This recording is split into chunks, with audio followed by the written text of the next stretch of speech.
The Xsynth is a 25 key ultra thin synthesizer / MIDI controller with polyphonic aftertouch, a built-in audio interface and a MIDI interface, making it a 4-in-1 audio device, which is very rare at this price point and especially in this form factor.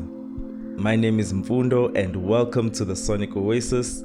So first things first, this device was sent to me by ESI Audio, but they do not sponsor me or pay me, and they do not tell me what to say or what to do in these videos. So everything you're gonna hear in this video is my personal opinion. So I've made 2 videos about the Xsynth, and the first one is the one that you're watching right now. So in this video, I'll be going through everything about this synthesizer, from the sounds to the specs to the features. And in the second video, it will be purely a sound demo. So if you want to check that out, if you don't want to hear me talk and you just want to hear the sounds, I'll make that video available in the description down below.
So at the time of recording this video, the Xsynth currently retails for roughly, sometimes more.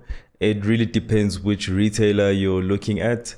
And also tariffs as well might have an impact on the price by the time you have access to it. But the device has been out for a while now and it should be in stores in stock. So let's do a quick unboxing to see what do we get for that amount of money. So out of the box, you get the actual synthesizer, a USB-C cable to power the device, a copy of Cubas's LE3 for your iOS devices. Unfortunately, this software does not work on Android, but this is basically a mobile version of Cubase. You also get a copy of Wavelab LE10, a copy of Bitwig Studio 8-track, a 3 months free subscription for Jack Trip, and also a printed quick start guide, which is pretty much very rare nowadays. Now, when I say that this keyboard is ultra thin, I really mean that. I measured it at the thickest part of the keyboard and I got 13 millimeters. That is quite impressive for a synthesizer, especially one that has so many features jam-packed into it. And even though it's very thin, it does not feel flimsy at all. As you can see, the front panel is made entirely of aluminum, making it very sturdy.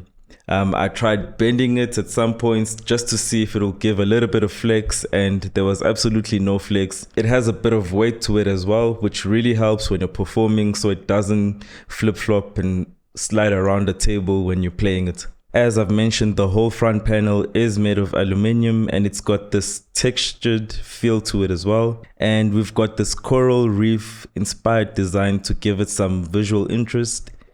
All the knobs and the encoders feel quite solid, really good build quality. The encoders have acceleration detection, So they really respond to how aggressive or how slow you're turning the knobs. The buttons feel good as well. They have a very soft silicone finish and they all illuminate when you engage them.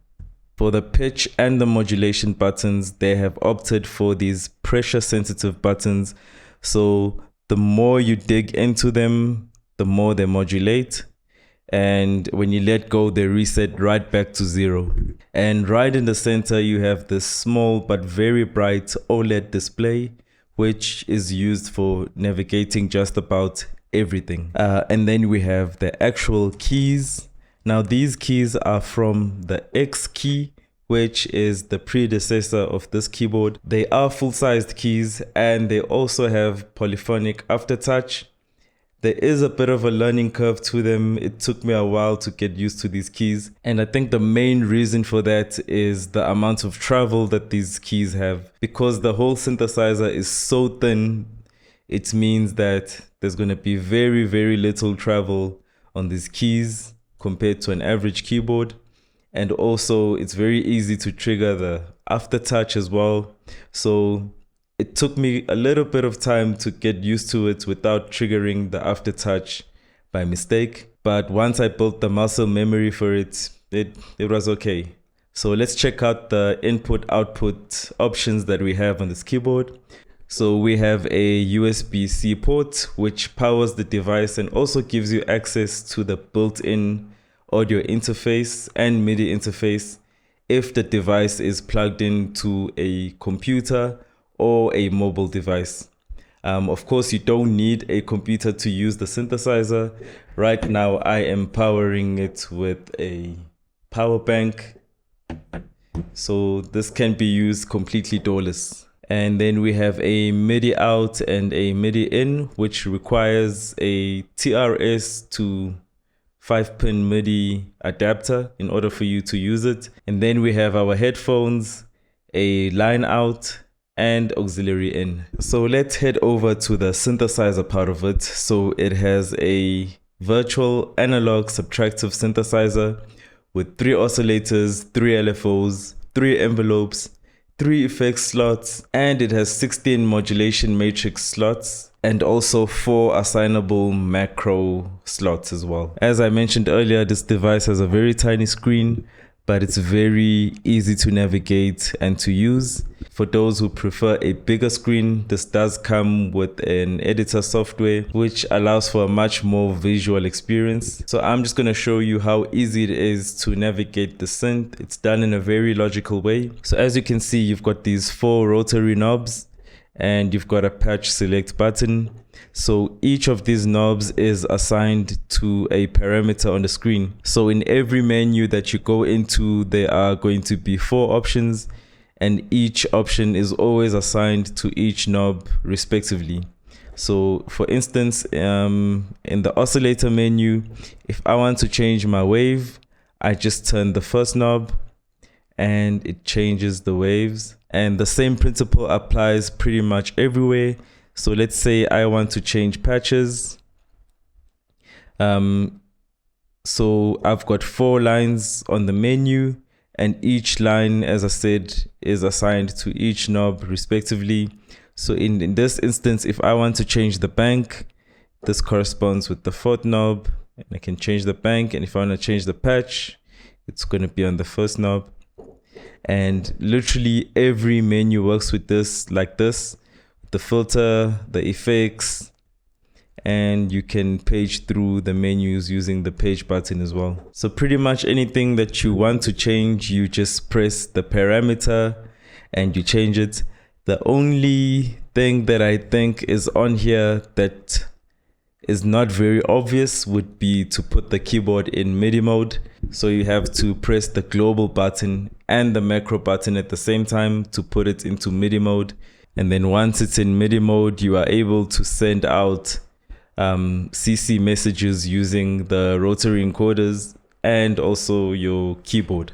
Okay, so now I'm going to head over into a bit of a sound demo. I'm going to play a few patches for you that come with the synthesizer built in.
So who is this device for? Okay, so there's a number of people that might find this useful. So if you're into DAWless setups, this might be a nice addition since it has a keyboard built in and it has its own sounds as well built in. This could play very nicely with whatever devices that you have. You're able to send MIDI in and MIDI out. So yeah. Number two are people who like to produce on their cell phones or tablets or iPads. If you into that sort of thing, this might be something that might interest you as well. Another set of individuals who might enjoy something like this are people who produce on the go, on their cell phones, on their tablets, or on their iPads. This could be a good companion for your setup, depending on what you do and how you intend to use it as well. So the third use case scenario would be using it as a sound module. So you can hook this up to a external master key. For example, on this side, I've got a Yamaha P95, which only has piano and strings. It doesn't have any synthesizer sounds. So if I want to incorporate that into my playing, I can hook this keyboard up to this 88 key keyboard. And in that way, I have very good piano sounds from the Yamaha and I've got synthesizer sounds from this keyboard. So I'll just be using it as a sound module. Now, obviously, nothing is perfect. And there are a few cons to having a device like this. And it's up to you whether this is something that is a deal breaker for you or not. As I mentioned, that the keyboard is quite thin. And as a result, there had to be some specific design decisions in order to make it this thin. And I've already mentioned that the travel of the keys is very low. It doesn't travel as much. So some people can see that as a deal breaker. And then secondly, the ports at the back use 3.5 millimeter jacks for your MIDI ports and also for your outputs and your inputs. Now, this device aims to be a jack of all trades. So it aims to do a little bit of everything, but it shouldn't come as a surprise that it's also a master of none. And it offers convenience, but that convenience comes at a cost. And with everything, there's a give or take. So that is a consideration that you should look into if you're planning on purchasing one of these. And that's my take on the Xsynth by ESI Audio. If you guys enjoyed content like this, please make sure that you subscribe. I'm a really small channel, so every sub and every like makes a huge difference towards the algorithm and also just pushing it out to more and more people can see my videos. So every bit of support is highly appreciated. Also want to give a shout out to our Patreon subscribers. You guys are really awesome and I really appreciate your continued support. Thank you for making it this far in the video and hopefully I will see you in the next one.